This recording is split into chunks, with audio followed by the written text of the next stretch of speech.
Hello everyone, welcome back to Survivor Talks with Mike. We just finished our coverage of Season 4 of Survivor Marquesas, so now it's time to go back and do a full review of the season. For the purposes of this review, I'll be breaking it down into 5 portions. First we'll cover the pre-merge and the post-merge sections of the season, then the production, followed by the twist or new gameplay elements added this season, and lastly the cast. After giving a score for each of these elements, we'll tally the score and come up with an overall review. Starting with the pre-merge, in this segment we will be using my episode reviews from the episodes up to the point of the merge.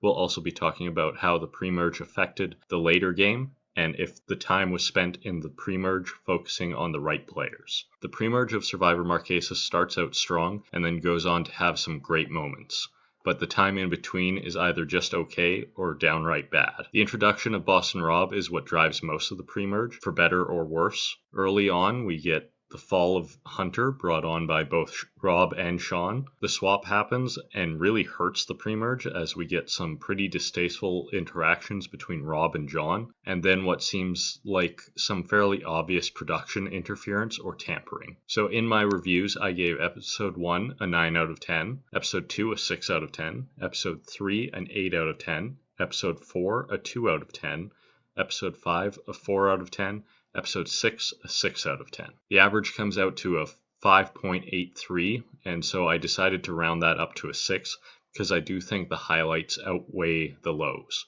So the pre-merge gets a score of 6 out of 10. On to the post-merge.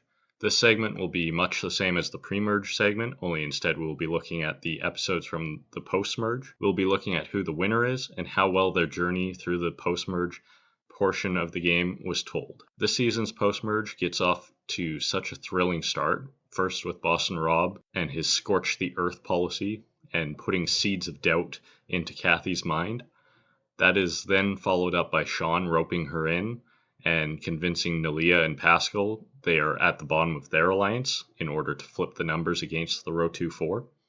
After the episode slows down a little bit and becomes predictable as the Row 2-4 just get picked off one by one. The ending has some controversies, but also some great moments. The highlights of the post-merge include Kathy and Rob's summit, the flip against the Row 2-4, the uncomfortable yet necessary conversations, the rock draw, and Vecepia dominating from about the final 6 into the end. So in my recap, I gave episode 7 a 9 out of 10, episode 8 a 10 out of 10, Episode 9 was just the recap episode, so there's no score for it. Episode 10, a 7 out of 10. Episode 11, a 6 out of 10. Episode 12, a 7 out of 10. Episode 13, a 9 out of 10. And the finale, a 7 out of 10. This is a 7.86 out of 10 average, which I'll bump up to an 8 out of 10.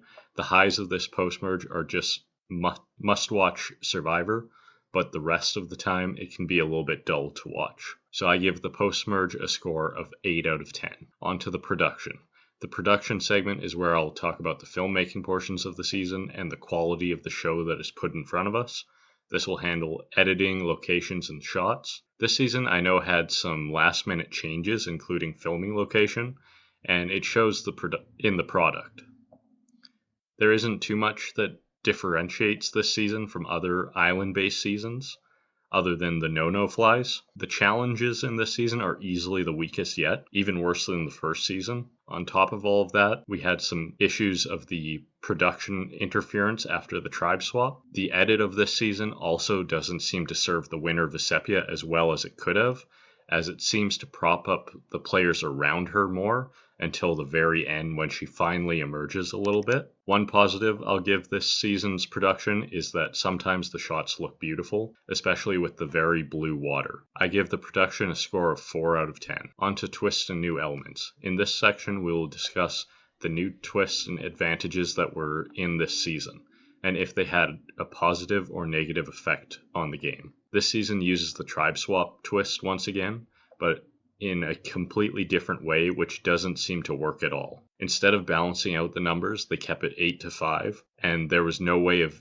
even attempting to balance the challenge performers. Production seemed to even realize they messed up and seemingly interfered with the game in an attempt to stop total domination by one side. So I give the twist a score of 4 out of 10. Onto the cast. This is what I would generally say is the most important part of any Survivor season.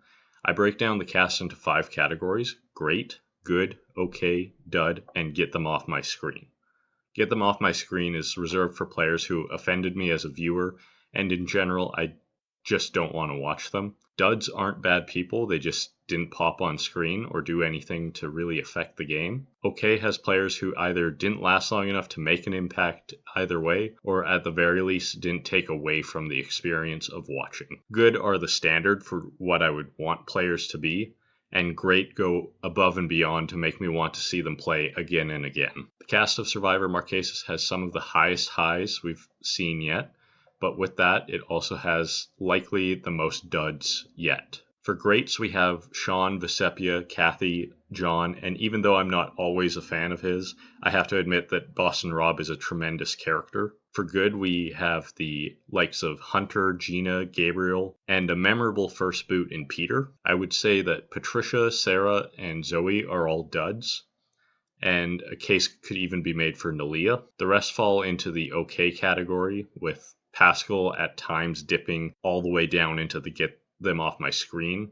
range due to his possibly racist comments towards Sean and Vesepia and his sometimes creepy relationship to Nalia. The high ends of this cast help prop it up and prevent it from being bad, but it is easily the weakest all-round cast we've seen so far. I give the cast a score of 7 out of 10. My overall review for this season gets hurt in an overall score as there are just too many downsides that the highs can't overcome. I would say this season is worth watching for those highs, but it will seem kind of slow in between. If you like Boston Rob's personality, your opinion might also be a little bit higher this season, as I could see people enjoying the Premerge more than I did thanks to him. So overall, I give this season a 5.8 out of 10. This is now my lowest rated season so far, but I don't think that my ratings quite accurately reflects the qualities of this season, but I have to rate it as a whole, which takes both the good and the bad into consideration. Even though the score is quite a bit lower, and I do think that this is the weakest season so far,